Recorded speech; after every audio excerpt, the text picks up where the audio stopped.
আসসালামু আলাইকুম প্রিয় সপ্তম শ্রেণীর শিক্ষার্থী বন্ধুরা, তোমরা কেমন আছো? আশা করি তোমরা খুবই ভালো আছো। সপ্তম শ্রেণীর গণিত বইয়ের আমরা 10 পৃষ্ঠার কাজ 1 এবং কাজ 2 সমাধান করব। দেখো এখানে বলছি কি 50.6944 এর বর্গমূল নির্ণয় করো।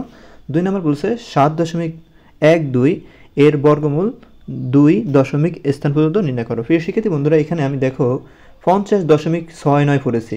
দশমিক পরে যে করে সংখ্যা থাকবে সেগুলো আমরা ভেঙে ভেঙে পড়তে হবে। ওকে, এটা হলো মেন কথা। তো আমরা চলো আমরা 1 নং এবং 2 নং সমাধান করি।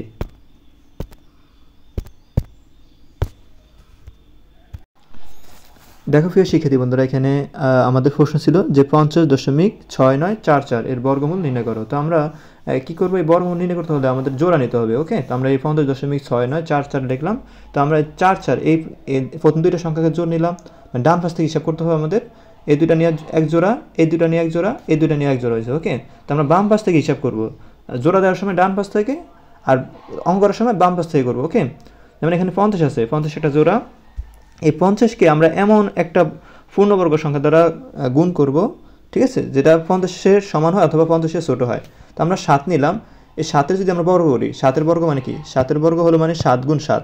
7-এর বর্গ মানে কি বলতো? এই 7-এর বর্গ মানে হলো 7 গুণ 7, মানে হলো 7 7 কত? 49। 7 7 কত বলতো? 49। তো এখানে দেখো 49 কিন্তু 50-এর কি ছোটো। তো এখানে দেখো 7 7 49 নেওয়া হয়েছে, মানে 7 নেওয়া হয়েছে। আর 7-এর বড় হয়েছে 8। 8 নিলে 8 8 64, যা 50-এর বড় নেওয়া যাবে না। তো আমরা কি নিলাম? 7 7 49, 7 নেওয়া হয়েছে। ওকে, এখন আসলে এই যে 50 থেকে যদি আমরা 49 বাদ দিই, থাকে কি আমাদের 1 থাকে। ওকে, 1 লেখা হয়েছে এখানে। এখন কি করতে হবে? এখানে দাগ দিবা তোমরা। আগ দিয়া কি করবা?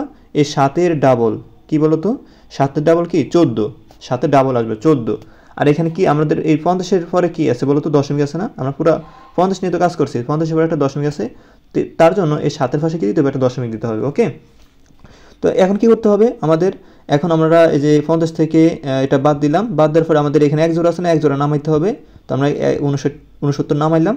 তো 69 নামানোর কারণে এখানে আমাদের কি দাঁড়াইছে? এখানে আমাদের দাঁড়াইছে যে কত? 169। ওকে, এখানে কি দাঁড়াইছে বলো তো? 169 দাঁড়াইছে। ওকে, এখন দেখো এখানে 169 দাঁড়াইছে। তো 169কে আমাদের এখানে 14-এর পাশে এমন একটা সংখ্যা নিব, যে সংখ্যা নিব সেই সংখ্যা দ্বারা কিন্তু গুণ করতে হবে। ওকে, তো আমরা 14-এর পাশে 1 নিলাম। 14-এর পাশে 1 নেওয়ার কারণে 141 হয়ে গেছে। 141কে ওই যে সংখ্যা নিলাম, কি সংখ্যা নিছি? 1 নিছি। ওই 1 দ্বারা কি করতে হবে? গুণ করতে হবে। তো 144কে 1 দ্বারা গুণ করলে হবে 141। আর এখানে দেখো যদি 141কে আমরা 2 দ্বারা গুণ করি, 169 অনেক বড় হয়ে যাবে, তো আমরা এটা নিতে পারবো না। তো 141কে আমরা 1 দ্বারা গুণ করবো। তো 141 একে 141। তো আমরা ভাগফল কত পাইছি? 1 পাইছি। ওই যে 141 একে 141, ওই 1 দেওয়া হয়েছে। ওকে, তো এখন দেখো এখানে তো আমরা কি করব? বিয়োগ করবো। 169 থেকে 141 বাদ দিলে থাকে কত বলো তো? 28 থাকে। তো আমরা এখানে এক জোড়া নামাবো। একটা নামাতে পারবো না, নামালে এক জোড়া নামাইতে হবে। এখানে 44 আছে, এই 44 নামাবো। ওকে, তো এখানে 2844 হয়ে গেল।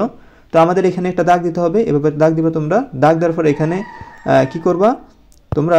এখানে যে এখানে কি পাইছো তোমরা? সরি, এই যে এখানে তোমরা কি পাইছো? 7 আর 1 পাইছো না? 7 আর 1 পাইছো না? এখান থেকে পাইছো 7, আর এখান থেকে পাইছো কি 1। ওকে, তো এখানে পাইছো 7 আর 1। তো 7 আর 1 কত হয়েছে? 71 হয়েছে না? এই 71-এর ডাবল কত হইব বলো তো? 71 ডাবল হলো 142। ওকে, এই 142 হয়েছে তোমার 71-এর ডাবল। তো 142-এর পাশে যদি আমরা 2 রাখি, হ্যাঁ, 142-এর পাশে যদি আমরা 2 রাখি, ওই 2 দ্বারা যদি আবার গুণ করি পুরো সংখ্যাকে, আমাদের আসবে 2844। 2844, এই 2844 থেকে 2844 বাদ দিলে থাকে কি? 0। ওকে, এটা হলো আমাদের অ্যান্সার। তো এখানে আমাদের উত্তর পেয়েছি কত বলো তো? উত্তর পেয়েছি আমরা 7 দশমিক, ভাগফল পেয়েছি কত? 7.12। ওকে, এ হলো নির্ণয়ের বর্গমূল 7.12। তারপর দেখো 2 নম্বর কাজ হলো আমাদের, বলছি কি 7.12 এর বর্গমূল 2টি দশমিক স্থানে মানে 2 দশমিক স্থানে পর্যন্ত কি করো? নির্ণয় করো। ওকে, নির্ণয় করো। তো আমরা কি করব? 2 দশমিক স্থান পর্যন্ত আমাদের কি করতে হবে? নির্ণয় করতে হবে। 2 দশমিক স্থান মানে কি? মানে হলো এই দেখো এখানে 2 দশমিক, আমরা কি লিখবো? 7.12 লিখবো। 7.12 লেখা হয়েছে। তো 2 দশমিক স্থান পর্যন্ত লিখতে বলছে। 2 দশমিক মানে হলো 0 2টা দিবা 1 দশমিক স্থান পর্যন্ত গেল, 0 2টা দিয়া আরেক দশমিক স্থান পর্যন্ত গেল। ওকে, তো এটাকে বলা হয় 2 দশমিক স্থান বলা হয়। আর যদি বলতো 3 দশমিক স্থান পর্যন্ত নির্ণয় করো, তখন কি লিখতাম আমরা 7.1.12 এক জোড়া, তারপর 2 জোড়া, তারপরে কি 3 জোড়া লিখতাম আমরা। হ্যাঁ, যদি 4 দশমিক বলতো আমরা আরেক জোড়া নিতাম। ওকে, এরকম করে হিসাব হয়। তো এখন আমরা কি করব, এখানে আমরা এখানে আমাদের এই জোড়া করব, এই জোড়া, তারপরে এখানে 7 হলো, কোনো জোড়া নেই 7-এর। তো এখন কী করবো, 7-এর আমরা এমন একটা বর্গ নিব, মানে এমন একটা সংখ্যা নিব যেটার বর্গমূল করলে, হ্যাঁ, যেটা বর্গমূল করলে হবে 7-এর সমান অথবা 7-এর ছোটো, কিন্তু 7-এর বড় হবে না। তো আমরা 2 নিলাম, কারণ 2-এর বর্গ করলে 4 হয়, 3-এর বর্গ করলে হয় 9, যা 7-এর বর্গ। ওকে, মানে 7-এর বড়। তো আমরা নিব কি বলতো, এখানে আমরা নিব কত, নিব আমরা 2-এর বর্গ করলে 4 হয়। তো 7 থেকে আমরা 4 বাদ দিলে থাকে 3, আমরা এক জোড়া নামাবো, এখানে 12 আছে, 12 নামাবো, তো 312 হয়ে গেছে। তো এখানে আমরা টান দিব, হ্যাঁ, এখানে আগ দিয়ে কি লিখবো, এখানে আমরা আগ দিয়ে লিখবো যে এখানে আমরা সোজা দাগ দিব।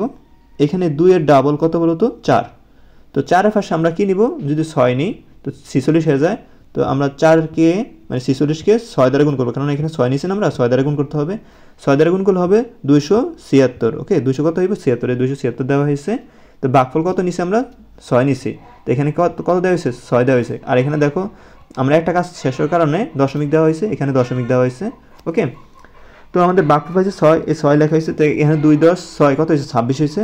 ওকে, এটা মনে রাখবা। তো আমরা কি করবো, 312 থেকে 276 বাদ দিলে কত থাকে, 276 বাদ দিলে কত থাকে, 312 থেকে 276 যদি আমরা বাদ দিই থাকে আমাদের 36।